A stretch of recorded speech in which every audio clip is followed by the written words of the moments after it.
vous salue chaleureusement. Je suis très heureux de vous retrouver aujourd'hui. Et ce que je disais au Père Guénolé tout à l'heure, c'est que la rue du Bac, pour nous, pour moi, c'est un lieu de famille. Parce que ma famille habite rue du Bac, tout près d'ici, juste près du square de Comaille, que ma mère est née rue du Bac, que j'ai passé une partie de ma vie rue du Bac, et que la chapelle est pour nous un lieu d'ancrage tout à fait essentiel et décisif. Et que dans la paroisse Notre-Dame d'Auteuil, où je suis aujourd'hui, chacune des messes de semaine que je célèbre se termine par l'invocation Marie conçue sans péché, priez pour nous qui avons recours à vous. Et donc voilà, c'est un lieu qui m'est particulièrement cher, et cher au cœur de toute ma famille. En fait, je vous le dis aussi simplement, on est en famille, hein. Alors je suis pas tant là, je suis là avec tout ce que je suis, mais et aussi comme enfant de la rue du Bac, ce sont mes grands-parents maternels qui habitaient ici. Mes grands-parents ont eu 9 enfants, 6 enfants mariés et 3 enfants religieux, deux sœurs bénédictines, et puis un fils prêtre, Emmanuel, qui est aujourd'hui, que vous connaissez sans doute, Emmanuel Lafont, qui est évêque de Cayenne pour la Guyane, qui vient de temps en temps, quand il est à Paris, célébrer ici à la médaille miraculeuse. Et sur les 6 enfants mariés, dont ma mère, il y a 36 petits-enfants, et sur les 36 petits-enfants, on est 12 au service du Seigneur. Voilà. Vous voyez, c'est une fécondité de la rue du Bac. Voilà. Le lieu d'origine, mes souvenirs d'enfance, c'est mes grands-parents venant ici prier à la chapelle de la médaille miraculeuse. Alors, en 2 mots, peut-être pour me présenter un tout petit peu plus, et très simplement, j'ai fait mes études ici à Paris, j'ai fait mes études à Sciences Po, et j'ai fait une thèse de doctorat d'économie. Et puis, j'ai passé pas mal de temps à l'étranger. J'ai passé 2 ans au Caire, j'ai passé 3 ans à Bruxelles, 4 ans à Rome, et puis 8 ans à Washington, qui sont des villes qui présentent, alors j'y peux rien, hein, c'est vraiment, tout ça c'est des grâces reçues et des défis, qui sont des villes qui sont à chaque fois des plaques tournantes, c'est-à-dire que le Caire c'est beaucoup plus que la capitale de l'Égypte, c'est la capitale du monde arabe, c'est la vraie grande ville du monde arabe. Bruxelles, c'est beaucoup plus que la capitale de la Belgique, c'est la capitale de l'Europe, en tout cas du lundi au vendredi. Rome, c'est beaucoup plus que la capitale de l'Italie, évidemment. Et le parvis de Saint-Pierre de Rome, c'est vraiment un parvis de l'humanité. Et puis Washington, c'est beaucoup plus que la capitale des États-Unis. C'est vraiment un lieu central avec la Banque mondiale, le Fonds monétaire international. Voilà, donc je suis aujourd'hui curé de Notre-Dame d'Auteuil. On a la chance d'avoir une belle équipe, on est une dizaine de prêtres. Et je suis au Collège des Bernardins en charge des questions de société. Alors le Collège des Bernardins, vous voyez, vous entendez parler de ce lieu régulièrement, ça regroupe sous le même toit toutes les activités intellectuelles et de formation du diocèse de Paris qui existaient préalablement, c'est-à-dire la formation des responsables, la faculté de théologie Notre-Dame, la formation des diacres, etc. Et puis, un petit peu ce qui était la fine pointe du projet du cardinal Lustiger, c'était ce pôle de recherche comme 3e cycle et comme lieu de dialogue entre l'Église et le monde contemporain, avec 6 départements de recherche, bioéthique, formation, éducation, transmission, art, judaïsme, économie, et puis questions de société. Et donc moi je suis plus particulièrement en charge de ce département société, liberté, paix, c'est-à-dire toutes les questions juridiques, économiques, internationales, de gouvernance, de démocratie, de vivre ensemble. Voilà. Alors, nous sommes réunis ce matin avec pour thème la joie de l'Évangile, l'Evangelii Gaudium, qui est un texte absolument extraordinaire, vraiment extraordinaire, qui est à la fois le programme et le testament du pape François. C'est tout ce que le pape François a dans son cœur. Le pape François, on le réalise bien, c'est un don que l'Esprit Saint fait à l'Église, c'est une révolution dans l'Église. Parce que c'est la première fois depuis des siècles et des siècles que le pape, non seulement n'est pas italien, mais n'est pas européen. Il a toute cette culture d'Amérique latine qui le marque très profondément, et qui éclaire la vigueur du propos d'Evangelii Gaudium.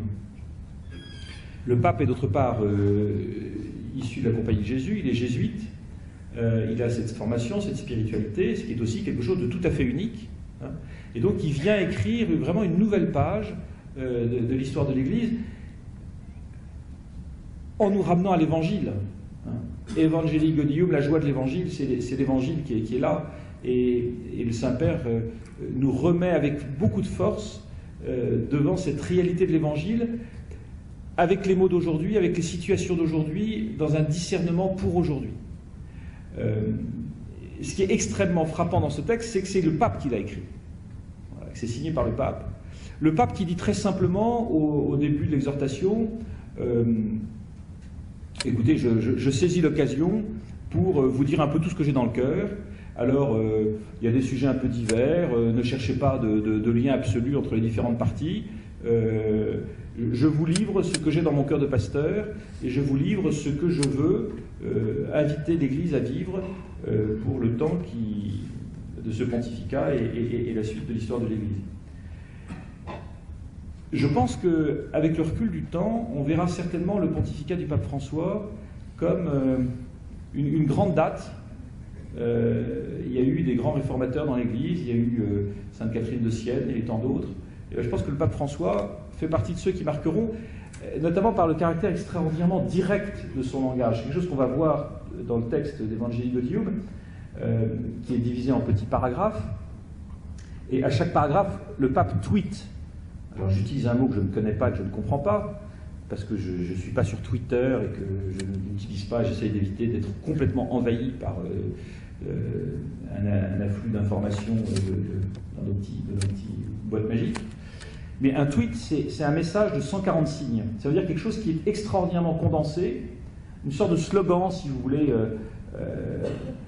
Eh bien, le pape a un art de la formule très incroyable, et à chacun des numéros d'Evangelii Gaudium, il y a 250 numéros, 300 numéros, à chaque fois, il y a une formule vraiment saisissante, assez bouleversante, assez touchante. Alors, on vous a distribué, vous avez tous sous les yeux, 2 documents. Le premier, qui est une page recto-verso. Si vous ne l'avez pas, n'hésitez pas à aller vous en saisir. Il doit y avoir un stock, je pense, qui est dans le fond, quelque part. Donc, une page recto-verso où vous avez simplement le plan du document. Ça vous en donne les grandes lignes. La joie de l'Évangile, avec 5 chapitres. La transformation missionnaire de l'Église, une réflexion sur la crise de l'engagement communautaire, l'annonce de l'Évangile, la dimension sociale de l'évangélisation, évangélisateur avec esprit. Le texte lui-même est d'une densité extraordinaire, ça appelle un travail très considérable. Donc, il est bien clair que l'idée ensemble ce matin pour nous, c'est d'essayer de voir des grandes lignes de ce texte, de goûter ce texte, mais que, bien entendu, on est loin d'avoir commencé à débuter de l'épuiser. Il est d'une richesse, encore une fois, tout à fait considérable. Et puis vous avez un deuxième document. Alors le document qui est ici, c'est celui qui est tout simplement issu du site du Saint-Siège. Donc c'est vraiment c'est la table des matières du document tel que présenté par le Saint-Siège. Le deuxième document qui fait 4 pages, les pages 3, 4, 5, 6, reprend les numéros, c'est les numéros des paragraphes d'Evangelii Gaudium auxquels ça fait référence. Donc ça peut vous aider, c'est une sorte de guide de lecture, et puis ça peut vous aider aussi à crayonner ou à marquer un petit peu quelques considérations complémentaires à côté de ce que je vais essayer de vous développer. Et donc, ça synthétise, soit ça reprend directement un extrait de phrase du pape François, soit ça le synthétise d'une manière un peu ramassée, et ça nous aide à entrer dans cette logique. Alors,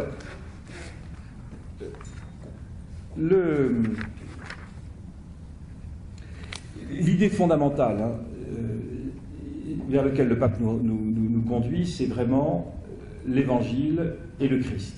Être greffé sur le Christ, vivre de l'Évangile, vivre de la charité. Donc on va droit au centre de l'essentiel de cette relation personnelle avec le Christ. On pourrait dire que ce document, c'est un appel à la conversion personnelle et à la conversion ecclésiale. Vous savez qu'un des mandats pour lequel le pape François a été élu, ça a été la réforme de la curie. Vous savez les mots extrêmement forts que le pape a utilisés au mois de décembre s'adressant à la curie, en sachant bien qu'au sein de la curie romaine, il y a beaucoup de gens tout à fait admirables, qui font un travail absolument magnifique et désintéressé. Et puis il y a également quelques personnes qui ont perdu leur repère. Ce que dit le pape François à la curie dans son discours du mois de décembre, d'une certaine manière, ça s'applique à toutes les organisations humaines, toutes les entreprises, toutes les administrations, en quelque sorte. Ça s'applique à la paroisse Notre-Dame d'Auteuil et ça s'applique aux 140 rue du Bac. La tentation est universelle et c'est particulièrement douloureux quand, essayant d'être vraiment au service de l'Église, on se perd dans des considérations qui sont mondaines. Alors c'est précisément ce que le pape François vise, c'est une Église qui soit dans le monde sans être du monde. Et le pape François,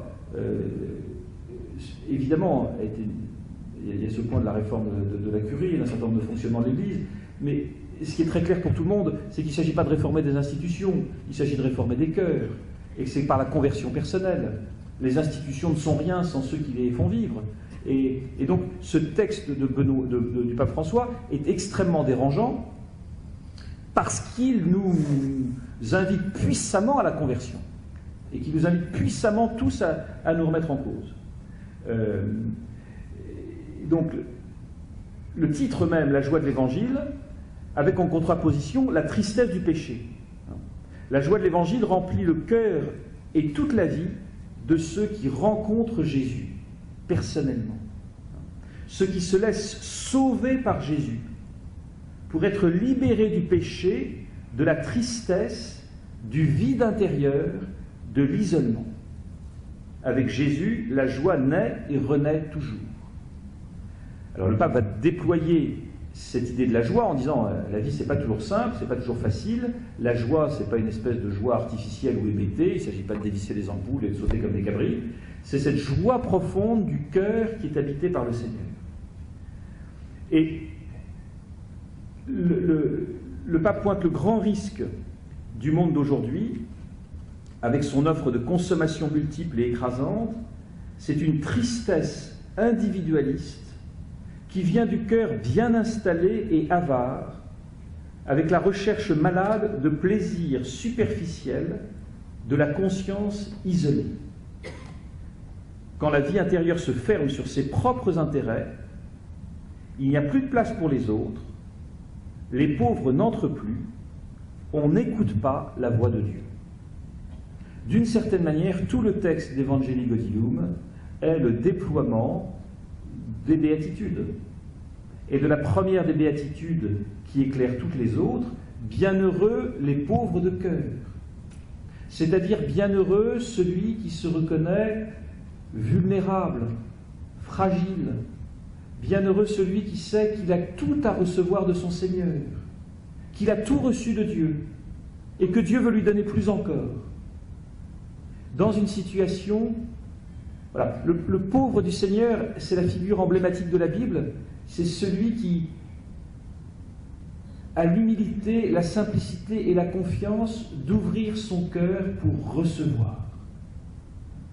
La pauvreté du cœur, c'est la Vierge Marie, dans le Magnificat, qui a cette simplicité et cette confiance d'accueillir la parole qui lui est dite de la part du Seigneur. La pauvreté du cœur, c'est la mise en œuvre de l'humilité, qui est la vertu chrétienne par excellence, avec la confiance. Confiance, humilité, humilité, confiance. Et nous voyons bien que l'humilité, c'est ce qui s'oppose à l'orgueil. Et nous savons bien que l'orgueil, c'est le péché fondamental, le péché des origines.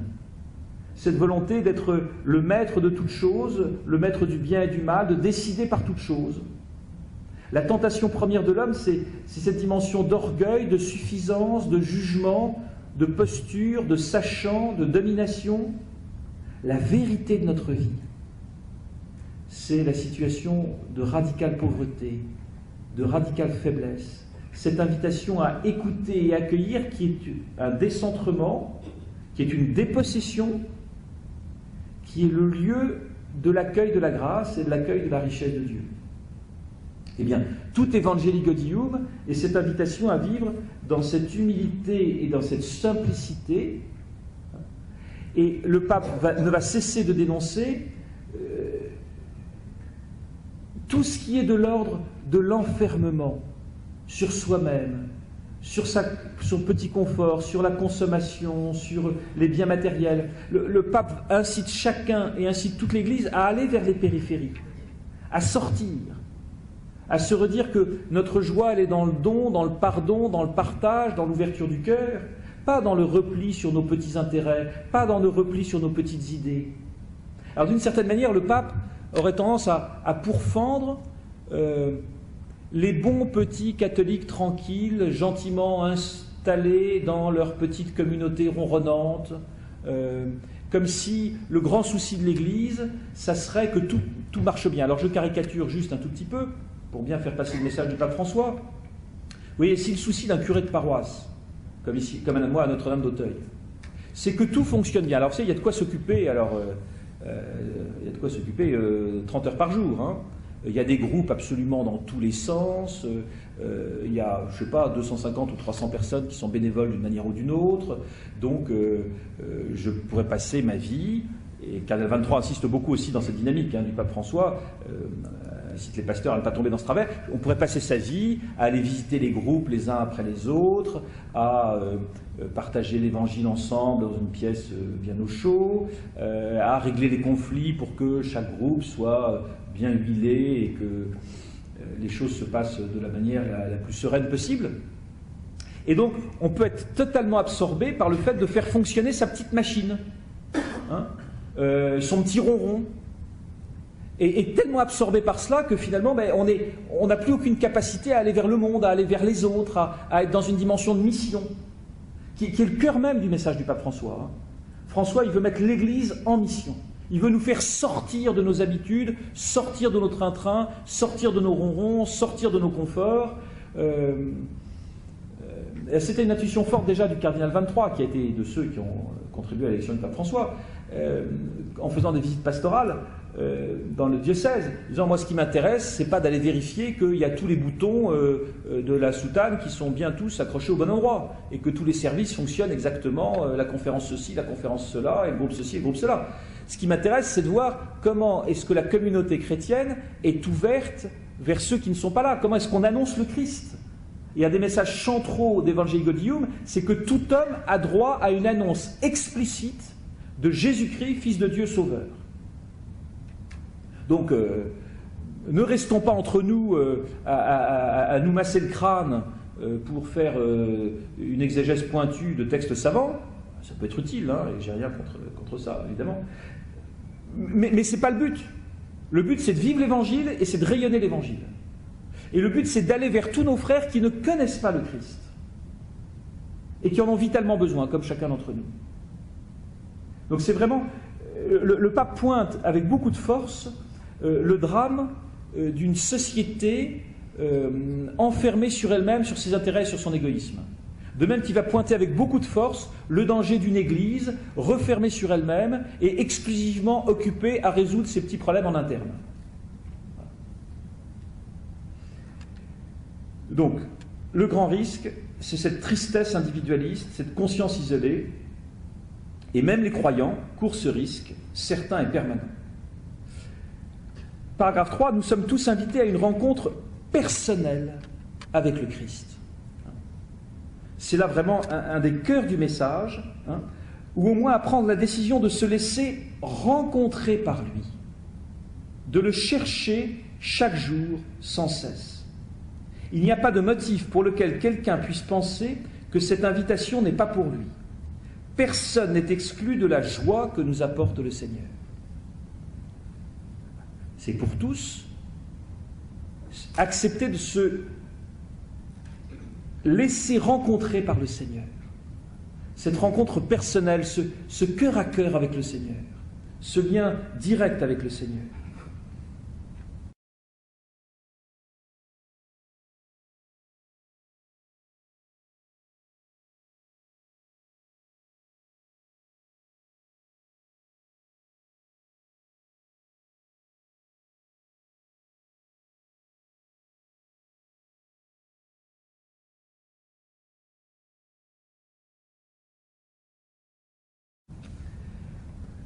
Dieu ne se fatigue jamais de pardonner.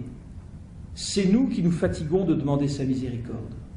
Qu'aucun homme ne puisse croire que malgré les vicissitudes de sa vie, malgré les errements, malgré les difficultés, malgré les trahisons, malgré les drames qui ont pu jalonner une existence, il soit coupé du Seigneur.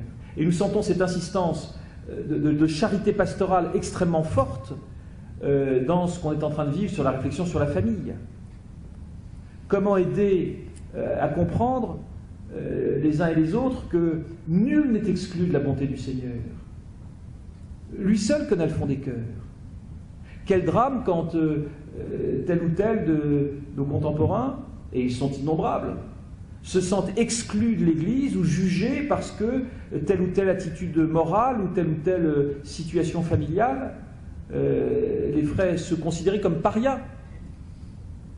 Tous sont invités à la rencontre personnelle avec le Seigneur. Sa miséricorde dépasse tout ce que nous pouvons en concevoir.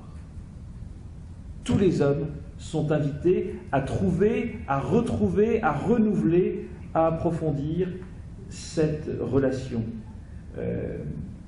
Et le pape insiste énormément à ce sujet. Il pointe le fait que l'Évangile invite avec assistance à la joie, notamment tout le premier chapitre de Saint Luc, que je ne détaille pas. « Réjouis-toi, comblé de grâce, le Seigneur est avec toi. » Jésus lui-même tressaillit de joie sous l'action de l'Esprit Saint. Au-delà des épreuves, c'est le numéro 6, la joie naît de la certitude d'être aimé de Dieu. Alors là, le pape a une phrase très forte que vous connaissez tous sans doute parce qu'elle a été beaucoup reprise. Il y a des chrétiens qui semblent avoir un air de carême sans Pâques. Et parfois on se dit, oh là là, plus on a la mine allongée, plus on a l'air triste, et c'est parce que voilà, on a une très grande responsabilité sur les épaules, on est au courant de choses tellement importantes que ça nous... c'est pas nous qui sommes sauveurs du monde, c'est le Christ. Donc ne nous mettons pas sur les épaules un fardeau qui n'est pas le nôtre. Laissons-nous habiter par l'Esprit du Seigneur. Alors, on n'est pas du tout dans un angélisme. Il y a des circonstances de la vie qui sont parfois extrêmement dures, extrêmement difficiles. Mais le rayon de lumière, c'est cette certitude personnelle d'être infiniment aimé de Dieu au-delà de tout. Il s'agit toujours de s'ouvrir pour recevoir. La dimension de la foi, de l'espérance et de la charité, on a parfois le sentiment que voilà, il faut que je fasse un acte de foi, un effort pour rentrer dans cette relation de confiance avec le Seigneur. Et voilà, il faut aussi que dans un effort de charité, j'aille vers le Seigneur et j'aille avec mes frères, vers mes frères. C'est Dieu, le premier, qui nous fait confiance. Ma confiance en Dieu n'est qu'une réponse à Dieu qui me fait confiance. C'est Dieu le premier qui m'espère. C'est pas moi qui espère Dieu, c'est Dieu qui m'espère. Et cette phrase magnifique, les plus beaux regards sont ceux qui vous espèrent. Se laisser espérer par Dieu. Et mon espérance n'est qu'une réponse à l'espérance que Dieu me porte. Et la charité, le premier, Dieu nous aima. C'est tout l'évangile qu'on a eu hier. Dieu est amour, et le premier Dieu nous aime. Et ce que nous pouvons vivre de l'ordre de la charité n'est qu'une réponse de notre cœur à cet amour-charité que le Seigneur vient nous offrir. Et donc, il ne s'agit pas de partir de soi-même, de sa richesse personnelle, de ses petits neurones ou de ses petits bras. Il s'agit d'accueillir le don de Dieu. C'est cette grande phrase qui parcourt toute la Bible, et notamment la Première Alliance. Écoute, Israël, le Seigneur ton Dieu. Écoutez, accueillir, humblement, se laisser toucher, être disponible. Voilà. Sans cesse, se recevoir de cet amour infini que le Seigneur ne cesse de nous porter.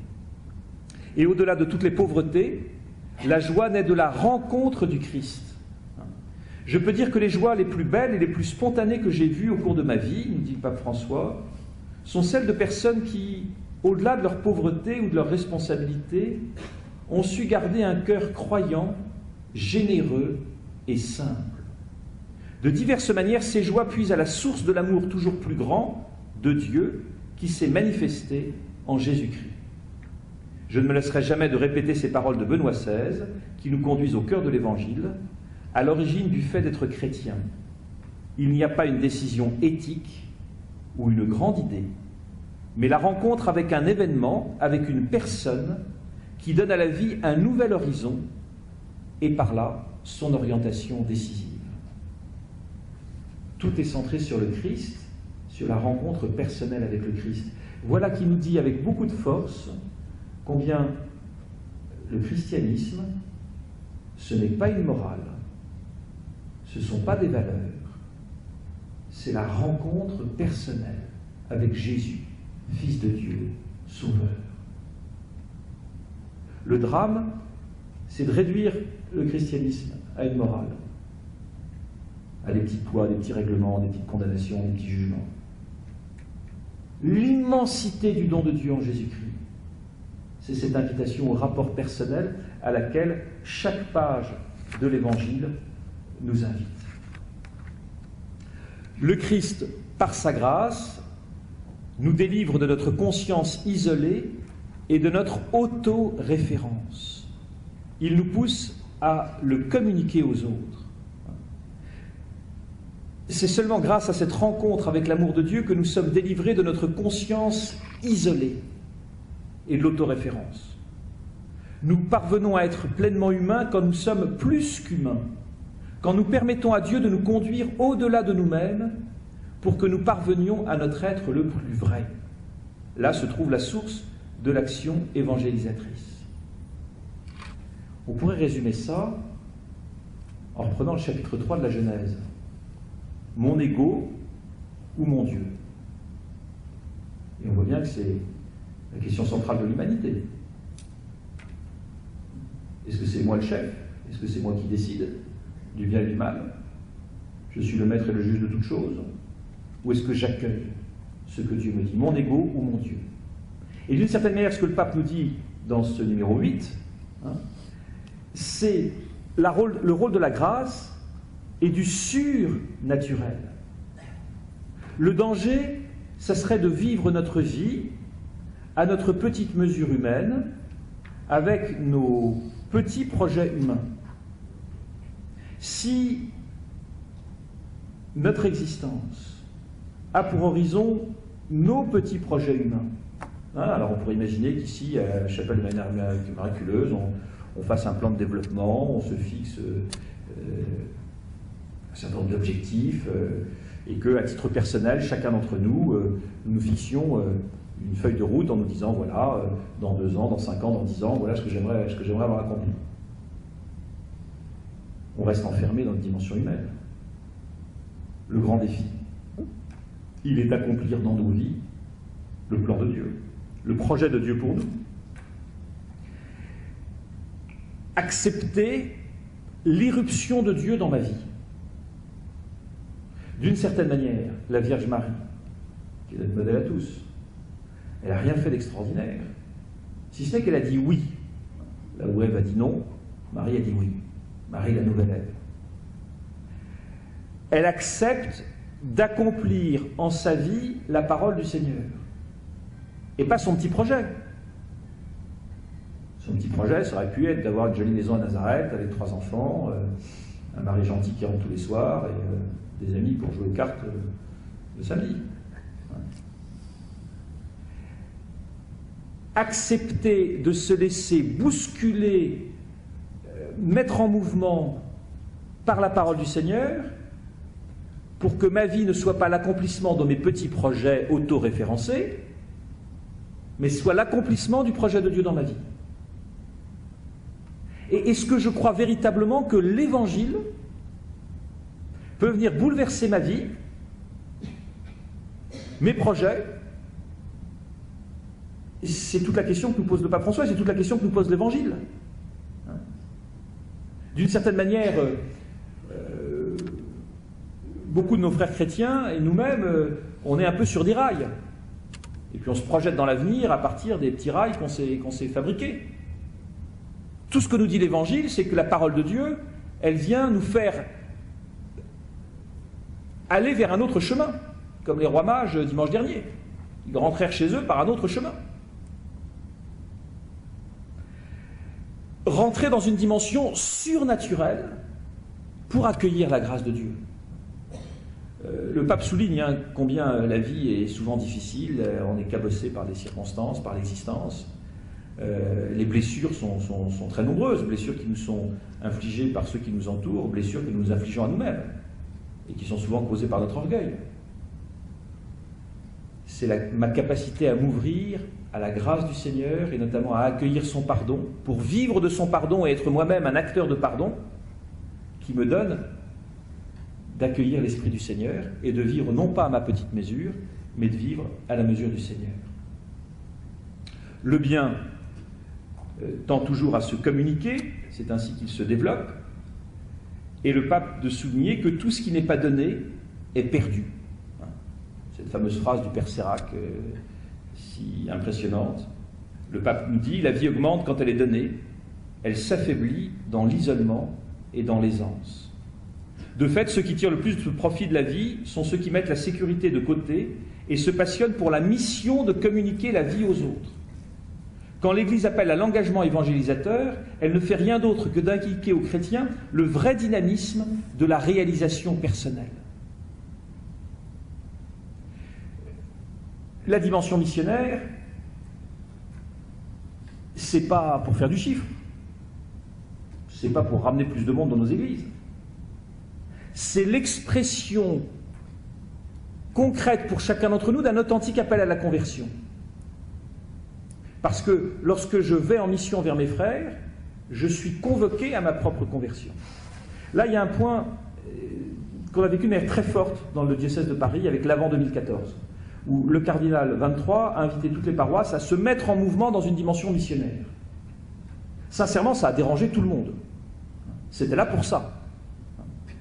Et plus on s'est dérangé, mieux on s'est porté. Il y a une idée toute simple et très forte qui peut nous aider, c'est l'idée que la vie chrétienne, pour chacun d'entre nous et pour chacune de nos communautés, repose sur 5 piliers. Alors il y a des manières de les exprimer avec ABCDE ou en jouant un peu sur les mots. Je vais droit sur la formulation qui me paraît la plus claire. Les 5 piliers, c'est la prière, la vie fraternelle, la charité, la formation et la mission. 5 piliers, la prière, la vie fraternelle, la charité, la formation, la mission. Et l'idée, c'est que notre vie spirituelle, à chacun d'entre nous, c'est comme un tonneau. Un tonneau qui aurait 5 planches, qui sont ces 5 aspects que je viens de décrire. Et que notre vie spirituelle est au niveau de la plus courte de ces 5 planches. J'explique un petit peu. Vous pouvez avoir une vie de prière absolument formidable. Si à côté vous avez rigoureusement aucune vie de charité, ou qui est extrêmement réduite, et bien tout s'en va par la planche charité qui est extrêmement basse. Vous pouvez avoir une formation absolument grandiose et tous les titres universitaires de la Terre. Si vous n'avez pas de vie fraternelle, qu'est-ce que ça signifie? Vous pouvez avoir une vie fraternelle extraordinaire si vous n'avez pas de prière. Voilà, ça fuit par la planche la plus basse.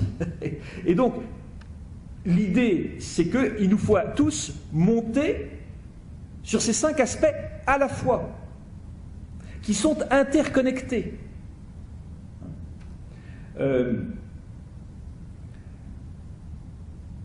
Le grand danger, ça serait de couper les choses en tranches, de se dire, voilà, par exemple dans une paroisse, ou dans une communauté, comme ici, il y en a qui sont dédiés à la prière, sœur machin, sœur truc, vous priez. Et puis, sœur bidule et sœur X, alors vous êtes dans la vie fraternelle, vous, sœur Z, on vous envoie faire une formation de l'autre côté de la rue, et donc c'est la dimension formation, et puis il y en a une ou deux d'entre nous qu'on va envoyer en mission de temps en temps, Et donc, voilà, on se dit, formidable, hein, on répond aux 5 critères. C'est chacun d'entre nous et chacune de nos communautés. Donc, pour plus parler de vous, mais de la paroisse, par exemple, la conférence Saint-Vincent de Paul, il faut qu'elle soit dans les 5 aspects.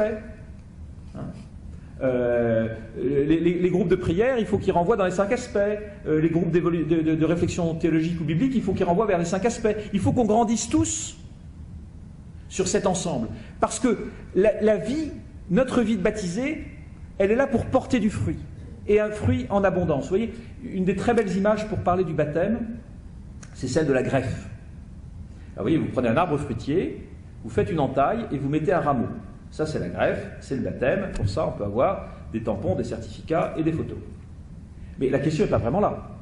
La question est de savoir si la greffe va prendre, si le rameau va porter des feuilles, des fleurs et des fruits. Si je suis dans une relation vivante avec le Seigneur, si la sève passe entre le tronc et le rameau que je suis, c'est pour porter du fruit. C'est pour aller vers l'extérieur. C'est pour donner des signes tangibles. Et ce qu'on a pu vérifier dans cet avant 2014, mais ce que le pape nous dit avec beaucoup de force, c'est que aller vers l'extérieur, aller vers les autres, aller en mission, c'est d'abord le lieu de ma propre conversion. Parce que c'est d'abord mon témoignage personnel que je suis invité à donner. Et donc je suis remis en cause dans la manière dont je vis, dans la réalité de ma vie spirituelle, de ma vie de prière. Sortir de la dimension autoréférentielle pour rayonner l'amour de Dieu. Eh bien, le pape ne va cesser de développer ce fil rouge, aussi bien au niveau des individus qu'au niveau des institutions ecclésiales elles-mêmes, hein, à commencer par les paroisses et les communautés. Quand l'Église appelle à l'engagement évangélisateur, elle ne fait rien d'autre que d'indiquer aux chrétiens le vrai dynamisme de la réalisation personnelle.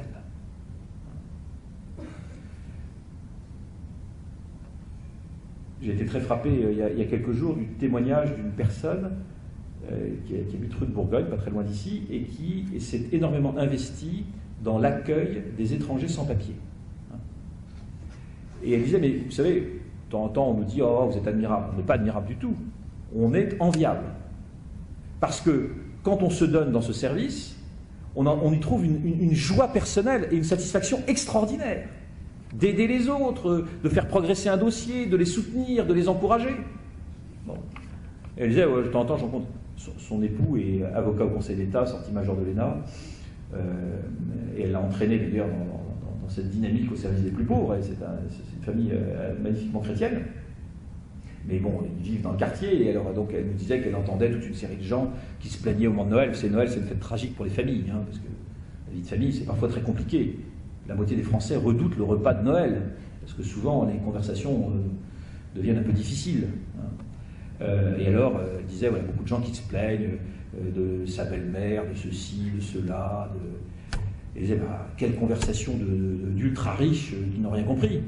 Parce que moi, tous les gens que je recueille en permanence, hein, ils aimeraient bien réveillonner avec leurs frères, leurs cousins, leurs belles-mères, quelles que puissent être les difficultés de l'existence. Quand on est seul au monde et qu'on n'a plus aucune famille, ni rien du tout. Voilà. Et quelle merveille de pouvoir rentrer dans le dynamisme de l'Évangile et de dépasser ces espèces de petites réflexions mesquines, de ratiocination du fait qu'un tel vous a pas dit bonjour comme il aurait fallu, ou que ceci ou que cela, hein, sans réaliser le bonheur absolu qu'on a, et la chance absolue qu'on a d'être dans un pays où on a tout et le reste, qui finit par nous cacher l'essentiel, qui est dans le don, dans l'échange, dans la relation, dans l'offrande de soi-même. Le pape insiste ensuite sur, numéro 11, l'éternelle nouveauté du Christ et de l'Évangile.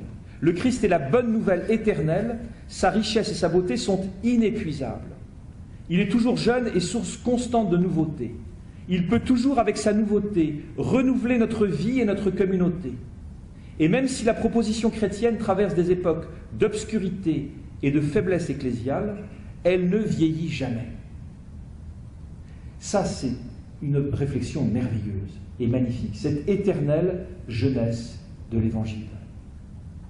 Et c'est la raison pour laquelle c'est tellement essentiel, et c'est pour une cas la grâce de ce que nous vivons aussi dans la dynamique de Vatican II, hein, de revenir à l'essentiel, au Christ et à l'Évangile, qui ne cesse d'aller au cœur de chaque homme, de chaque situation, de chaque culture, de chaque civilisation. Donc c'est l'invitation à sans cesse remettre en cause ce qui pourrait être de l'ordre de nos structures, de nos institutions.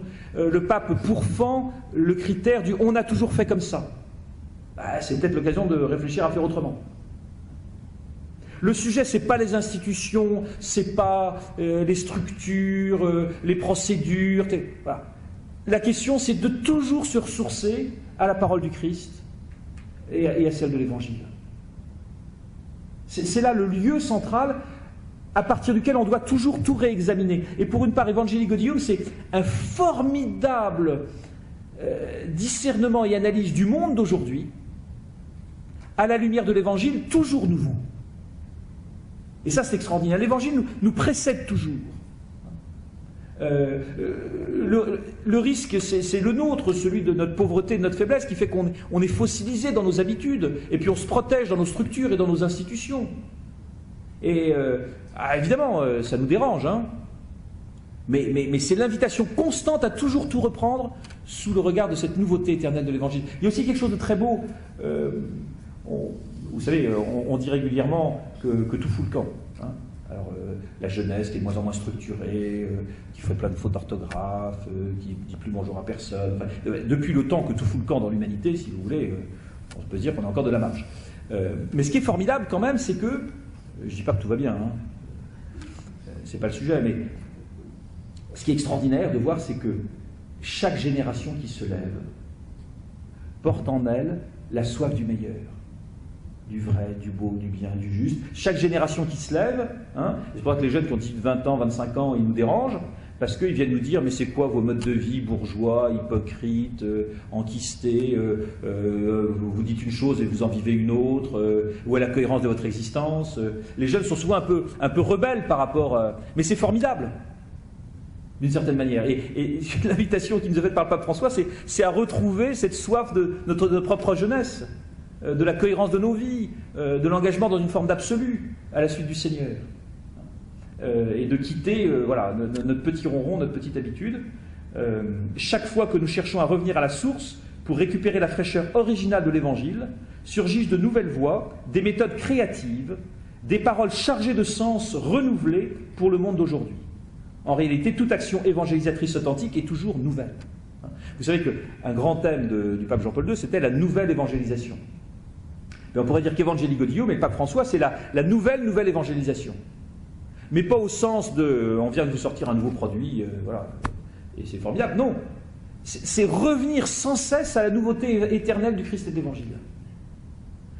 Et c'est cette capacité extraordinaire de l'Évangile à nous projeter. Dieu est toujours à l'origine de tout, la mission est avant tout la sienne. Dans toute forme d'évangélisation, la primauté revient toujours à Dieu. La véritable nouveauté est celle que Dieu lui-même veut produire. Dans toute la vie de l'Église, on doit toujours manifester que l'initiative vient de Dieu, que c'est lui qui nous a aimés le premier. D'où l'importance décisive de la prière dans nos existences. Et je vais terminer là. Le pape souligne les 3 cercles de la nouvelle évangélisation, qui reviennent exactement d'ailleurs à ce qu'on a vécu dans le diocèse de Paris avec avant 2014. C'est le numéro 14 du pape François. En premier lieu, la pastorale ordinaire. C'est nos paroisses, c'est les gens qui sont là, c'est les gens qui viennent tous les dimanches et à qui on offre toute une série de groupes de réflexion et d'approfondissement. Très bien. En second lieu, des personnes baptisées qui pourtant ne vivent pas les exigences du baptême, qui n'ont pas une appartenance du cœur de l'Église et qui ne font pas l'expérience de la consolation de la foi. D'une certaine manière, on pourrait dire que c'est des chrétiens culturels. Ils connaissent, ils ont été au caté, ils ont été dans des écoles privées catholiques, etc. Ils connaissent, mais ils n'ont pas fait la rencontre personnelle avec le Christ. Mais ils ont un pied dehors, un pied dedans, ils viennent demander le sacrement du baptême pour leurs enfants, le sacrement du mariage. Et là, il y a un lieu d'évangélisation majeur. Et puis le 3e cercle, c'est ceux qui ne connaissent pas Jésus-Christ, ou qui l'ont toujours refusé. Et l'évangélisation est là au cœur. Tous ont le droit de recevoir l'évangile. Les chrétiens ont le devoir de l'annoncer sans exclure personne, non pas comme quelqu'un qui impose un nouveau devoir, mais comme quelqu'un qui partage une joie. Et d'une certaine manière, une des clés du pontificat du pape François, c'est que ce n'est pas tellement un pape de l'intérieur qui vient prendre les gentils petits catholiques qui sont tous les dimanches dans les paroisses et qui vient lustrer un tout petit peu plus leurs poils déjà soyeux, mais il vient mettre en mouvement tous ces chrétiens qui sont au cœur de l'Église pour qu'ils aillent sur les routes, sur les chemins à l'extérieur. Il dit, je préfère une église mouillée, cabossée et boueuse, plutôt qu'on reste tranquillement au chaud entre soi. Voilà, c'est cette dynamique missionnaire, ancrée dans la relation personnelle avec le Christ, que le pape François nous offre et que nous allons pouvoir déployer tout au long de cette journée. Merci de votre bienveillante attention.